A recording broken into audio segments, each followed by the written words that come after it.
तो हेलो दोस्तों, welcome to my channel. दोस्तों आज की इस वीडियो के अंदर हम आपको एक ये प्रिंस कट ब्लाउज़ की कटिंग और स्टिचिंग स्टेप बाय स्टेप बताने वाले हैं। देख सकते हैं बैक का नेक हमने इसका 9 इंच रखा है डीप, और फ्रंट नेक इसका 8 इंच है।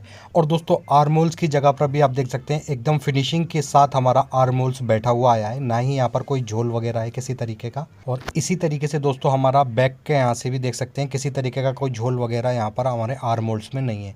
एकदम फिनिशिंग के साथ सारी चीज़ें हमारी यहाँ पर आई हैं, और सारी ही चीज़ें इस वीडियो के अंदर डिटेल से आपको बताने वाला हूँ। चलते हैं अपनी वीडियो की तरफ। तो यहाँ पर दोस्तों हम नॉन पैडेड बनाने वाले हैं, पैड हम इसके अंदर नहीं लगाएंगे। उसके लिए यहाँ पर दोस्तों हमने अस्तर वाला ब्लाउज बनाना है। पूरा चार्ट मेरे पास मौजूद है, जैसे जैसे कटिंग करेंगे वैसे वैसे आपको नाप के बारे में भी बताऊंगा। अभी दोस्तों हमने फिलहाल ये मैन फैब्रिक और अस्तर अलग रखना है। तो सबसे पहले दोस्तों यहाँ पर हमने प्रिंस कट ब्लाउज़ की रफ़ कटिंग करनी होगी। तो आप पेपर वगैरह ले सकते हैं, कोई भी आपके पास पेपर हो या कोई एक्स्ट्रा कपड़ा हो तो वो ले सकते हैं, ठीक है। सबसे पहले यहाँ पर हमने ऊपर स्ट्रेट मार्किंग कर लेनी है शोल्डर की। तो अब दोस्तों सबसे पहले हमें आर्मोल्स की लेंथ निकालनी होगी। लेंथ कैसे निकालेंगे, जैसे हमारा बस्ट साइज़ है 36 को हम 6 से डिवाइड करेंगे तो हमारा यहाँ पर दोस्तों फाइनल आंसर आएगा 6 इंच। बट 6 इंच के अंदर हम हाफ इंच प्लस कर लेंगे, क्योंकि हम ऊपर शोल्डर भी डाउन करेंगे। तो यहाँ पर 6.5 इंच का आर्मोल्स लेंथ रखेंगे। उसके बाद में दोस्तों एपेक्स पॉइंट रखेंगे यहाँ पर 10 इंच पर। तो आधा इंच हमारा ऊपर शोल्डर पर मार्जिन जाएगा, तो 10.5 का निशान लगाएंगे। लेंथ है इसकी 15 इंच, तो हम इसमें 1 इंच प्लस कर लेंगे, 16 इंच के यहाँ पर लेंथ का निशान लगा लेंगे। अब इन सारे निशानों पर दोस्तों हमने फुटे से स्ट्रेट निशान बना लेना है। अब दोस्तों हमें इसका फ्रंट नेक रखना है 8 इंच और बैक का नेक रखना है 9 इंच। तो इसके हिसाब से दोस्तों हमारा जो तैयार शोल्डर का नाप है 14 इंच है। 14 में से यहाँ पर हम 3.5 इंच माइनस कर देंगे, तो यहाँ पर हमारा शोल्डर रह जाएगा 11.5 इंच। अच्छा दोस्तों, ये जो 3.5 इंच मैंने कम करा है, ये हर साइज़ पर इस तरीके से कम नहीं होता है। हर साइज़ का अलग पैटर्न होता है, अलग हिसाब से, क्योंकि सबका बस्ट अलग होता है साइज़, और सबका शोल्डर साइज़ अलग होता है। तो अभी फ़िलहाल दोस्तों 36 बस्ट के हिसाब से यहाँ पर मेरा 14 इंच शोल्डर था। 14 में से मैंने 3.5 इंच माइनस कर दिया, तो ये रह गया यहाँ पर 11.5। 11.5 का हाफ 6.25 इंच, ठीक। अब दोस्तों यहाँ पर नेक की ब्रॉडनेस रखेंगे हम 2.5 इंच इस तरीके से। उसके बाद में यहाँ पर एक पैर शोल्डर को डाउन करेंगे, और उसके बाद में इस पर हमने यहाँ ब्रॉडनेस के निशान से यहाँ तक इस तरीके से निशान बना देना है। अब इसके बाद में दोस्तों ये निशान लगाया था 6.25 इंच का, यही निशान हम यहाँ लगाएंगे, क्योंकि ये बैक पार्ट कट कर रहे हैं तो बराबर ही निशान लगाएंगे ये। और इन दोनों निशानों पर यहाँ पर हमने फुटे से स्ट्रेट लाइन बना देनी है। अब इसके बाद में दोस्तों यहाँ पर हमारे चेस्ट का साइज़ रहेगा 36, तो 36 का 1/4 भाग करना है यहाँ पर 9 इंच। इसमें हम कोई भी लूजिंग वगैरह प्लस नहीं करेंगे, ठीक है। डायरेक्टली 9 इंच का निशान, और इसमें हम 1.5 इंच प्लस कर लेंगे मार्जिन। इसके बाद में इसकी वेस्ट का साइज़ है 30 इंच, तो 30 का हम यहाँ पर सिंपली 1/4 भाग करेंगे 7.5 इंच। अब इसके बाद इसमें हम 1 इंच प्लस करेंगे डार्ट्स का, यानी कि जो प्लेट्स बनाएंगे 1 इंच। अब सिंपली यहाँ पर 1.5 इंच और प्लस करेंगे मार्जिन का, ठीक। अब इन दोनों ही निशानों पर दोस्तों हमने इस तरीके से स्ट्रेट लाइन बना लेनी है, इस पर और इस वाले निशान पर। अब इसके बाद में दोस्तों यहाँ पर हम अपनी वेस्ट नाप लेंगे, क्योंकि इसमें 1 इंच डार्ट भी है। तो ये यहाँ पर 8.5 आ रहा है। 8.5 को हम यहाँ पर हाफ़ कर लेंगे, और सिंपल यहाँ पर निशान लगा लेंगे। ये निशान आएगा हमारा यहाँ पर 4.25, तो यहाँ पर भी हम 4.25 इंच का निशान लगाएंगे। अब दोस्तों यहाँ पर हम डार्ट का निशान भी लगा लेंगे। तो ये निशान लगाया था, इससे आधा इंच इधर निशान लगाएंगे हम, और आधा इंच इस साइड, यानी कि आधा इंच के दोनों तरफ निशान लग जाएंगे। अब सिंपली फुटे से यहाँ पर हमने ये निशान ऊपर वाले निशान से इस तरीके से वी शेप में मिला देने हैं। यहाँ पर ये हमारा डट्स का निशान भी बन जाएगा। यहाँ पर रखेंगे कर्व स्केल, और सिंपल यहाँ पर आर्मोल्स की गुलाई बना देंगे। बस इन्हीं निशानों के ऊपर सबसे पहले यहाँ पर हमने बैक पार्ट कट कर देना है। आर्मोल से कट करेंगे, और उसके बाद में दोस्तों यहाँ नीचे से लेकर के साइड भी इसकी कट कर देंगे। जब तक इसकी हम दोस्तों कटिंग कर रहे हैं तो प्लीज़ वीडियो को लाइक कर दीजिए, चैनल को सब्सक्राइब भी ज़रूर कर दीजिए। बैक पार्ट दोस्तों हमारा यहाँ पर कटिंग हो चुका है। अब हम यहाँ पर इसका फ्रंट पार्ट कट करेंगे, तो यही वाला कपड़ा यहाँ पर हमने बिछा लेना है। इसी के ऊपर रखेंगे फ्रंट पार्ट, ठीक है। आगे की तरफ से मिला करके रखेंगे बिल्कुल। सबसे पहले यहाँ पर हम शोल्डर के बराबर से निशान लगा लेंगे, जितना हमने शोल्डर डाउन करा है, ठीक।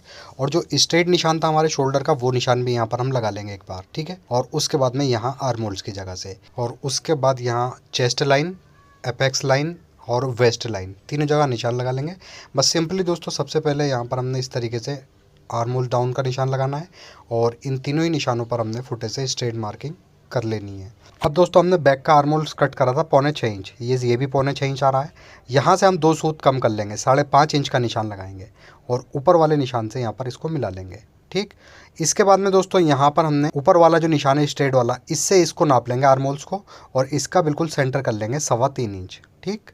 सेंटर करने के बाद में अब दोस्तों हमारे चेस्ट का साइज़ है 36 इंच। बैक में हमने कोई भी लूजिंग नहीं डाली थी, बट 36 के अंदर यहाँ पर हम 2 इंच प्लस कर लेंगे, तो ये हो जाएगा यहाँ पर 38 इंच। तो सिंपली 38 का अब यहाँ पर हम 1/4 भाग यानी कि 4 से डिवाइड करेंगे 38 को, 9.5 इंच आएगा। 9.5 इंच का निशान लगा देंगे, 1.5 इंच प्लस कर लेंगे इसमें मार्जिन का। ठीक। उसके बाद में यहाँ पर दोस्तों वेस्ट है हमारी 30 इंच, 30 का 1/4 यानी कि 4 से डिवाइड करेंगे 7.5, और इसमें दोस्तों हम यहाँ पर 2.5 इंच प्लस करेंगे डट्स का, जो हमारी डट्स आएगी। इसके बाद 1.5 इंच प्लस करेंगे इसमें मार्जिन। ठीक है, 1.5 इंच का निशान लगाएंगे। अब इन दोनों निशानों पर हमने स्ट्रेट लाइन बना देनी है। अब दोस्तों हमने यहाँ पर कर्व स्केल रखना है इस निशान से मिला करके और चेस्ट लाइन वाले निशान तक, ऐसे यहाँ पर राउंड शेप बना देंगे। अब दोस्तों एपेक्स टू एपेक्स साइज़ है हमारा 7.5 इंच, 7.5 का हाफ करेंगे यहाँ पर 3.25 इंच। ठीक। अब दोस्तों यहाँ पर हमने क्या करना है, 3.25 का ये निशान आया है, इसमें से हम 0.25 इंच कम कर लेंगे, तो यहाँ लगाएंगे 3 इंच का निशान इस तरीके से। बस इन निशान के बाद में इसी निशान से आगे की तरफ हमने ये देख सकते हैं यहाँ पर 2.5 इंच का मार्जिन लिया था ना डट्स का, तो यहाँ पर इसी निशान से आगे 2.5 इंच का डट्स का निशान लगा देंगे। अब इन दोनों निशानों पर हमने इस तरीके से एक निशान बनाना है, और उसके बाद में एक निशान हमने ऐसे यहाँ पर बना देना है। ये हमारी डट्स का निशान हो जाएगा। अब दोस्तों ये हमारी डट्स का जो गैप है 2.5 इंच है, तो हमें क्या करना है, 2.5 का सिंपली हाफ़ करेंगे, 1.25 इंच हो जाएगा 2.5 का हाफ़। तो ये जो हमारा निशान है ना, ठीक है, आर्मोल्स वाला, इससे 1.25 इंच ऊपर हमने यहाँ मुड्ढे की गोलाई पर निशान लगा देना है 1.25 इंच से। अब इसी निशान से दोस्तों ऊपर हमने 1.25 इंच का हाफ़ कर लेना है, 1.25 का हाफ़ हो जाएगा 0.5 इंच एक सूत, यहाँ निशान लगाएंगे, 0.5 इंच एक सूत का इस साइड निशान लगा देंगे। ठीक। बस सिंपली दोस्तों सबसे पहले हमने इस वाले निशान पर इस तरीके से कर्व स्केल रखना है, ऊपर वाले निशान पर मिला देना है। अब इसके बाद में दोस्तों ये जो हमारा निशान है आर्मोल्स का, ठीक है, आर्मोल्स का जो निशान लगाया था हमने, इससे 0.5 इंच नीचे एक निशान लगाएंगे। इस निशान को मैं थोड़ा सा आगे तक बढ़ा लूँगा ऐसे। ठीक। अब ये जो नीचे वाला निशान लगाया दोस्तों, ये वाला, इस पॉइंट से हमने यहाँ पर बिल्कुल सीधा निशान बना देना है ऐसे। ठीक। और ये निशान ऐसे। अब दोस्तों हमने ये वाला जो निशान लगाया डट्स का, इसको यहाँ पर नाप लेंगे एपेक्स पॉइंट के निशान तक इस तरीके से। ये आ रहा है यहाँ पर 6.25 इंच एक सूत। यही 6.25 इंच एक सूत का हमने ये नीचे वाला जो निशान लगाया था इस पर लगा देंगे। ठीक है, यहाँ पर पूरा 6.25 एक सूत का यहाँ निशान लगा देंगे ये।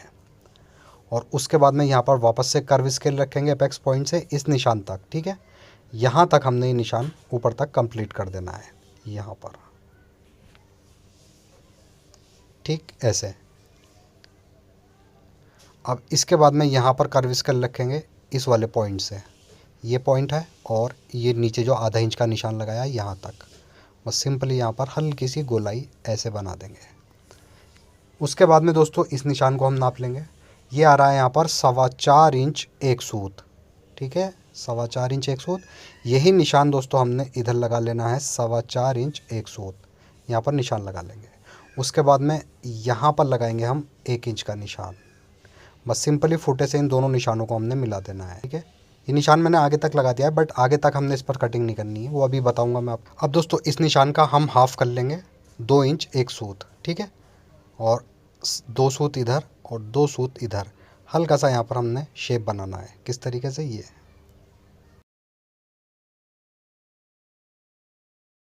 ठीक, सिंपली निशान बन जाएगा। उसके बाद में ये 4.25 इंच आ रहा है, एक बार हम इधर साइड से भी इसको गोलाई में नाप लेंगे। ऐसे रखेंगे बिल्कुल इंची टेप को, मतलब जिस निशान पर हमने लगाया, जिस शेप पर निशान, वैसे ही नाप लेंगे। 4.25 इंच एक सूती आ रहा है। बस सिंपली दोस्तों सबसे पहले यहाँ पर हमने इसको सीधा कट कर देना है आगे की तरफ, पहले वाले निशान पर ये। इसके बाद में दोस्तों यहाँ पर हम ऊपर शोल्डर के यहाँ से कट करेंगे ये, और आर्मोल्स कट करेंगे ऊपर वाले डट्स के निशान तक। बस यहाँ पर, यहाँ से सीधा कट कर देंगे बाहर की तरफ ऐसे। और अब जो हमने दूसरा निशान लगाया था छोटा सा गोल वाला, इस पर हम इसके यहाँ पर कटिंग कर देंगे ये। अब इसके बाद में दोस्तों ये जो निशान हमने लगाया है, ठीक है, डट्स के यहाँ से कटिंग स्टार्ट करेंगे हम ऐसे। इस निशान को यहाँ तक हमने कट कर देना है, उसके बाद में साइड से कट कर देंगे। बस ये सिंपल तरीके से दोस्तों हमारा फ्रंट पार्ट कट हो जाएगा। अब जो डट का निशान लगाया, इन्हीं निशानों के ऊपर इसको कट कर देंगे। पहले आगे वाले निशान पर कट कर देते हैं, उसके बाद में ये वाला जो निशान है इस पर जो हमने हल्का सा शेप देते हुए इसको कट करना है। ठीक है, बिल्कुल इस तरीके से। बस ये यहाँ पर दोस्तों हमारा पैटर्न कट हो जाएगा। अब यहाँ पर एक बार इसको नाप कर देख लेते हैं हम। ठीक है, बिल्कुल नोक यहाँ पर मिला लेंगे इस तरीके से, और ऐसे देख सकते हैं एपेक्स पॉइंट का निशान मिलकर आ रहा है। बस इस निशान को अब नीचे तक नाप लेंगे। ये देख सकते हैं बिल्कुल बराबर यहाँ पर ये हमारा आ रहा है। अब दोस्तों हमने क्या करना है, अपने मेन फैब्रिक पर यही पैटर्न रखेंगे और इसी पैटर्न से हमने मेन फैब्रिक कट करना है। तो मेन फैब्रिक कट करेंगे आधा इंच इधर से एक्स्ट्रा। ठीक है, बाकी सब तरफ से बराबर रखेंगे। बस जहाँ मैंने निशान लगाया यहाँ से हमने आधा इंच एक्स्ट्रा मार्जिन का कट करना है। तो यहाँ पर पहले मैं अस्तर ले लूँगा।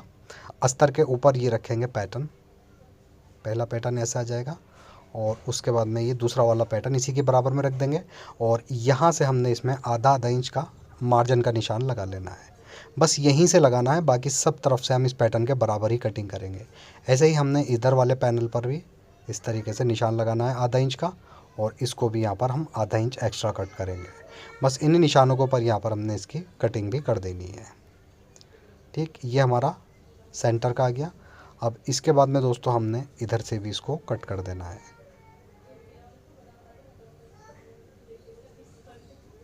ठीक, फ्रंट पार्ट हमारा कट हो चुका है। अब दोस्तों हमने जो हमारे पास अस्तर का कपड़ा है इसको यहाँ पर पलट कर रखेंगे ऐसे, और इसी के ऊपर अब बैक पार्ट भी यहाँ पर रख लेंगे। अच्छा दोस्तों, यहाँ पर हमने आधा इंच एक्स्ट्रा आगे की तरफ से निकाल कर रखना है। ठीक है, बैक पार्ट पर, क्योंकि बैक पार्ट हम ओपन रखेंगे तो हुक पट्टी लगेगी, तो आगे की तरफ से आधा इंच एक्स्ट्रा रखेंगे। उसके बाद में ये फ्रंट का पीस ले लेंगे साइड वाला, आर्म होल्स के यहाँ से बिल्कुल मिला करके रख लेंगे। और यहाँ पर देख सकते हैं फ्रंट हमारा छोटा आ रहा है, तो बिल्कुल इसके बराबर निशान लगा लेंगे यहाँ पर बैक पार्ट पर, और सिंपली यहाँ पर फुटे से लगाएंगे एक स्ट्रेट निशान ऐसे। अच्छा दोस्तों, अब जब हमारा बैक पार्ट छोटा हुआ है तो हमारी डट्स भी पतली हो चुकी, तो यहाँ पर सेंटर में निशान लगा लेंगे, और इस निशान के आधा इंच इधर और आधा इंच इधर, यानी कि दोनों तरफ आधा आधा इंच का निशान लगा लेंगे फिर से। और सिंपली यहाँ पर दोबारा से हमने डट्स का निशान कंप्लीट करना है। बस ये यहाँ पर डट्स का निशान हमारा कंप्लीट हो जाएगा। अब दोस्तों यहाँ पर एक चीज़ और मैं आपको बताता चलूँ, यहाँ पर देख सकते हैं हमारा जो ये बैक पार्ट है 1 इंच छोटा हो गया। क्यों हो गया छोटा? क्योंकि हमने इसको फ्रंट के बराबर रखा है। फ्रंट हमारा बड़ा हो गया, तो बड़ा क्यों हुआ? क्योंकि दोस्तों बस्ट के यहाँ से हमारा उभार आता है चेस्ट पर, बैक होता है बिल्कुल प्लेन, बैक पर कोई भी उभार नहीं होता है, बस इसीलिए ये हमारा बैक पार्ट छोटा आया है। अब सिंपली दोस्तों इन्हीं निशानों के ऊपर हमने अपना बैक पार्ट भी यहाँ से कटिंग कर देना है। अब दोस्तों ये जो हमने मैरून वाला पीस कट करे हैं बैक पार्ट के और फ्रंट पार्ट के, इन्हीं बैक पार्ट और फ्रंट पार्ट को रख करके हमने अपने मेन फैब्रिक जो है जरी फैब्रिक, इसके ऊपर हमने ब्लाउज़ की कटिंग कर लेनी है। अब दोस्तों यहाँ पर हमने नेक की ब्रॉडनेस रखनी है 2.5 इंच, और फ्रंट नेक की डीपनेस रखेंगे यहाँ पर 8 इंच। सिंपली यहाँ पर हमने इस तरीके से फूटा रखना है और वी शेप निशान लगा देना है। अच्छा, यहाँ पर हम वी शेप पर भी हल्की सी गोलाई ले लेंगे, काफ़ी स्ट्रेट हो रहा है तो हल्की सी गोलाई में ही हम वी शेप यहाँ पर कट करेंगे। यहाँ पर ये नेक हमारा कट हो जाएगा। अब दोस्तों ये साइड का फैब्रिक है, इसको भी यहाँ से हमने इस तरीके से कट कर देना है। ठीक, अब इसके बाद में दोस्तों हमने बैक पार्ट भी सेम पैटर्न से ही कट कर लेना है यहाँ पर। अब दोस्तों यहाँ पर हमने बैक के नेक की ब्रॉडनेस रखनी है 3 इंच, फ्रंट की 2.5 रखी थी मगर बैक की 3 रखेंगे क्योंकि आधा इंच आगे से मार्जिन जाएगा। ठीक है, डीपनेस यहाँ पर रखेंगे नेक की हम बैक के 9 इंच। ठीक, और वापस से यहाँ लगाएंगे 3 इंच का निशान। बस सिंपली यहाँ पर फुटे से एक स्ट्रेट लाइन बनाएंगे और इसी निशान के अंदर हमने जो भी अपने नेक का शेप देना है, गोल शेप दे लें या कोई भी नेक बना सकते हैं आप, बहरहाल यहाँ पर हमने राउंड शेप बना करके कट कर देना है। अब दोस्तों ये हो गया हमारा यहाँ पर बैक पार्ट भी कटिंग। अगर दोस्तों आपको ये पैडेड बनाना है तो आपको अस्तर के पैनल अलग जोड़ने होंगे और ये जरी फैब्रिक के पैनल अलग जोड़ने होंगे। और अगर आपको विदाउट पैडेड बनाना है तो इसको हमने इस तरीके से यहाँ पर देख सकते हैं अस्तर को फ्रंट के ऊपर जमा लिया है, ऐसे ही साइड वाले पीसों के ऊपर भी अस्तर को जमा लिया है। ठीक है, अब यहाँ पर दोस्तों हमारा ये वाला जो पीस है इसको इस तरीके से यहाँ पर रखेंगे, एक पैर की सिलाई लगाएंगे और नीचे तक अटैच कर देंगे। यहाँ पर दोस्तों हमने अटैच कैसे करना है, जो ऊपर वाला पीस है हमारा इसको ज़्यादा खींचना नहीं है, हल्के हाथ से ही इसको यहाँ पर अटैच करना है, तभी बराबर आ पाएगा। खींचेंगे क्योंकि ये उरेब है, अगर आपने खींच दिया तो ये बड़ा हो जाएगा। ठीक है, तो इस तरीके से ये यहाँ पर हमारा एक साइड जुड़ जाएगा, सेम पैटर्न से ही दूसरी तरफ ज्वाइंट करके यहाँ पर इसका हमने मार्जिन इस तरीके से ओपन कर लेना है और अच्छे से इस पर आयरन कर लेनी है। देख सकते हैं मार्जिन हमारा इस तरीके से ये बैठ जाएगा। अब दोस्तों बस यहाँ पर आपको क्या करना है, पेपर फ्यूज़ की पट्टी हमने वी शेप के अकॉर्डिंग कट कर रखी है, यहाँ नेक पर रखेंगे पेपर फ्यूज़ की पट्टी, एक पैर की सिलाई लगा करके यहाँ पर हमने इसको स्टिच कर देना है और उसके बाद में इस साइड यहाँ पर हमने इसके किनारे पर लब की सिलाई लगा देनी है। इस तरीके से सिलाई लग जाएगी दोस्तों। सेम पैटर्न से ही हम इसका बैक पार्ट का नेक भी तैयार कर लेंगे। अंदर पलट कर इस पर तुरपाई कर लेंगे और नॉर्मली जैसे ब्लाउज़ की स्टिचिंग होती है बैक की फिटिंग वगैरह वो कर लेंगे। और तैयार होने के बाद देख सकते हैं फिटिंग हमारी कुछ इस तरीके से, बैक का नेक भी हमारा बिल्कुल चिपका हुआ आया है। और दोस्तों एक प्रॉब्लम्स आती है लेडीज़ के साथ में, नेक के यहाँ से लूज़ होता है कि जैसे कि दोस्तों लेडीज़ वगैरह झुकती हैं तो नेक लाइन दिखती है। तो यहाँ पर हमारा नेक बिल्कुल फिटेड आया है। इसमें अगर मैं उंगली भी डालूँ ना तो यहाँ पर मैं आपको दिखलाऊँ एकदम हमारी उंगली फिटेड आ रही है और कोई भी झोल वगैरह इसमें नहीं है। अच्छा दोस्तों यहाँ पर शोल्डर भी हमारे किसी तरीके के देख सकते हैं, ना ही हमारा कोई शोल्डर गिर रहा है, किसी तरीके का शोल्डर गिरने का इशू ही नहीं है इसके अंदर। एकदम फिटेड हमारे यहाँ पर शोल्डर आए हैं और ब्लाउज़ की फिटिंग आप देख रहे हैं एकदम परफेक्ट हमारी फिटिंग आई है। किसी तरीके की कोई भी आल्टर हमारे ब्लाउज़ के अंदर नहीं है। वीडियो अगर दोस्तों पसंद आई है तो प्लीज़ वीडियो को लाइक करें, चैनल को सब्सक्राइब ज़रूर करें। ऐसी अच्छी सी वीडियो के साथ दोबारा आपकी खिदमत में हाजिर होता हूँ। जब तक के लिए अल्लाह हाफिज़।